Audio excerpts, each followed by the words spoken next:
resumed talks in a positive atmosphere. What we agreed to was a series of meetings. So we're going to try to have meetings in every month, January, February, March, to push this process further. We've never quite done that before. We've never had the impetus, but both governments, both foreign ministries, both foreign ministers have urged us to make this a real intensive effort. So that's what we're going to try to do, and I'm hopeful that out of this process will come some resolution of this issue. You know, we don't have a particular date, but I think the general mood is that the next months, certainly next year, is a year in which this issue can and should be resolved. So my own thinking as the UN representative on these talks is to make a real push to see in the next months whether we can get to some resolution. I don't think time is something that is in favor of a solution. And we've gone on for 20 years plus on this. Another 10 years, another 20 years, I don't think will be helpful in the process. So there's some very difficult issues here for both sides, and but I'll do my best to push to see if we can get a resolution in the coming months, certainly next year. On your last question, definitely a better climate. I think that the climate emanates out of Athens and Skopje.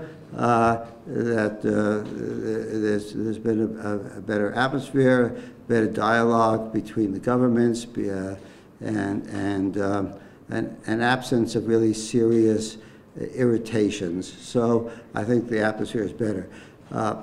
Progress, I don't like to use the word progress in these talks, because what does it really mean? Either we get a solution or we don't get a solution.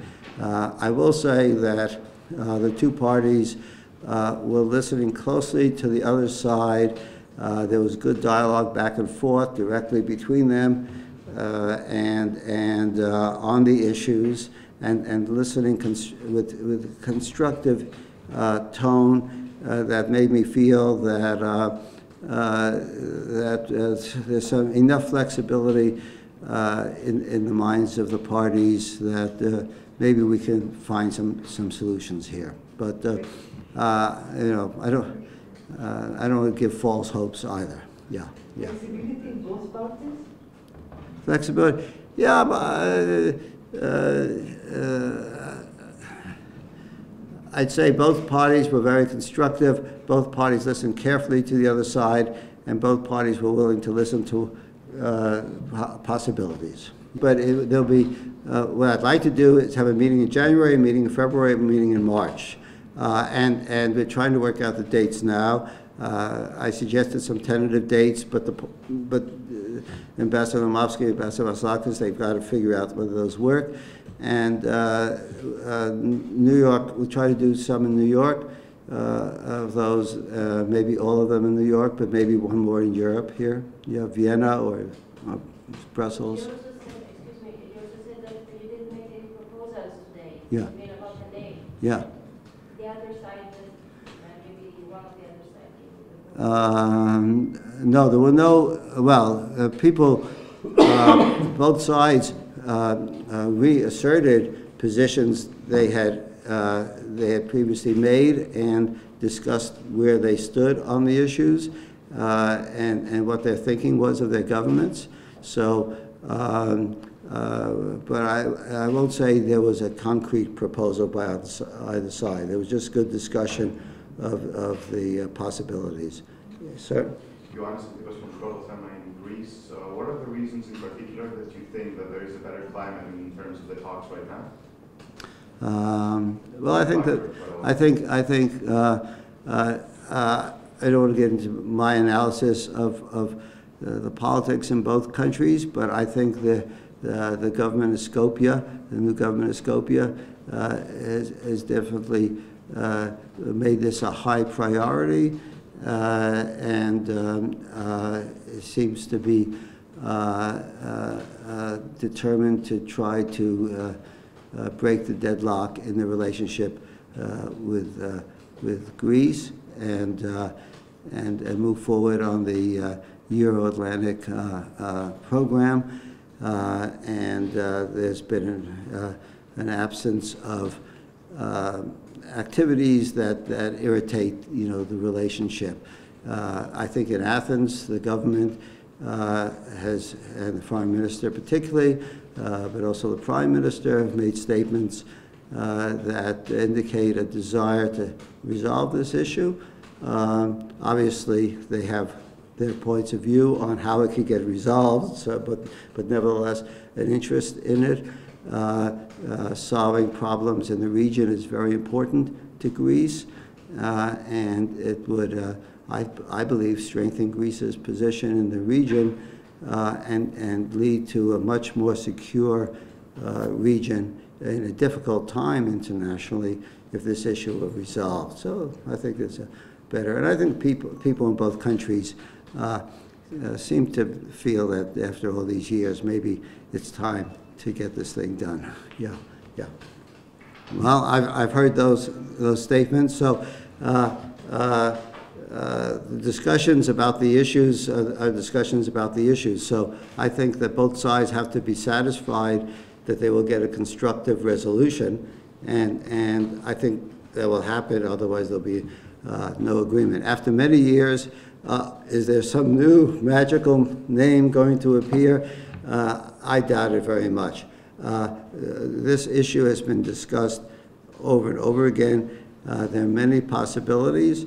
What needs to be done is for people to rethink their positions and to find the best possible solution to a difficult problem. So it will not be solved magically. It will be solved by political will, good diplomacy, and we have two good diplomats here, plus the foreign ministries. So I think that that's the answer: hard work and political will. Yeah. No discussion on the identity issues.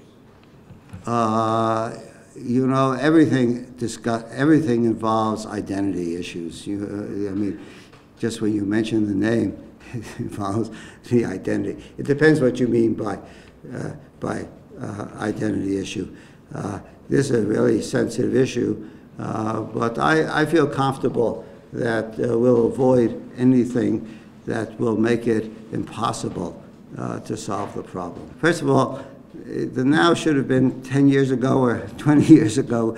I mean, when you have an international issue that's a real problem, you try to solve it. And sometimes it's impossible because there's no government in place. Sometimes one country is totally preoccupied with some other major issues, so they can't focus on this.